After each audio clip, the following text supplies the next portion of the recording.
सिरहा पंचायत के भावी मुखिया प्रत्याशी दिनेश भैया के अपन बहुमूल्य वोट दे के सिरहा पंचायत के मुखिया बनाई और अपना पंचायत के विकास कराई। सिरहा पंचायत के भावी मुखिया प्रत्याशी दिनेश भैया के अपन बहुमूल्य वोट दे के सिरहा पंचायत के मुखिया बनाई और अपना पंचायत के विकास कराई। दिनेश प्रसाद के मुखिया बनाई लो, फिर एक बार इनके दिल में बसाई लो। अरे चाचा दिनेश प्रसाद के मुखिया बनाई लो, फिर एक बार इनके दिल में बसाई लो। तो दिल के साफ होंगे सब पर करी है भलाई, दिल के साफ होंगे सब पर करी है भलाई।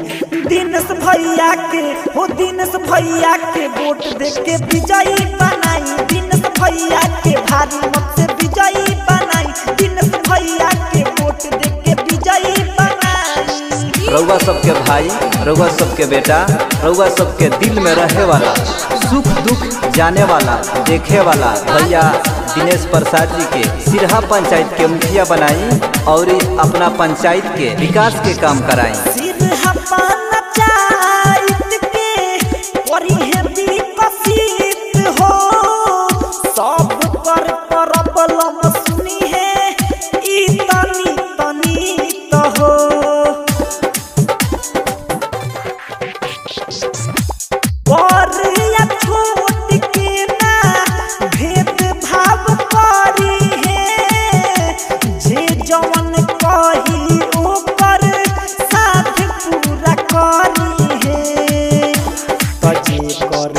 जवन हक बाबे ओहके पूरा दियाई, जे कर जवन हक बाबे ओहके पूरा दियाई।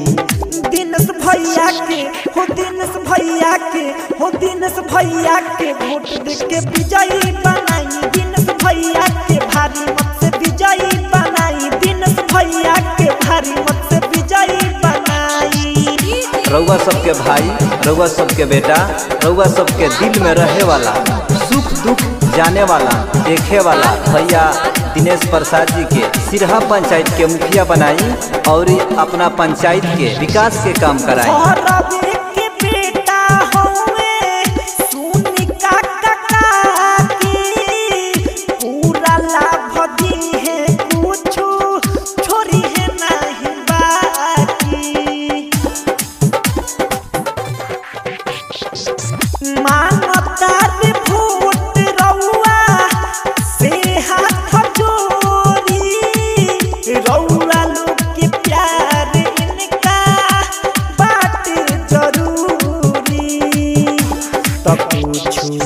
कमी नहीं करी है सब मान जाई, कुछ कमी नहीं करी है रौरा मान जाई।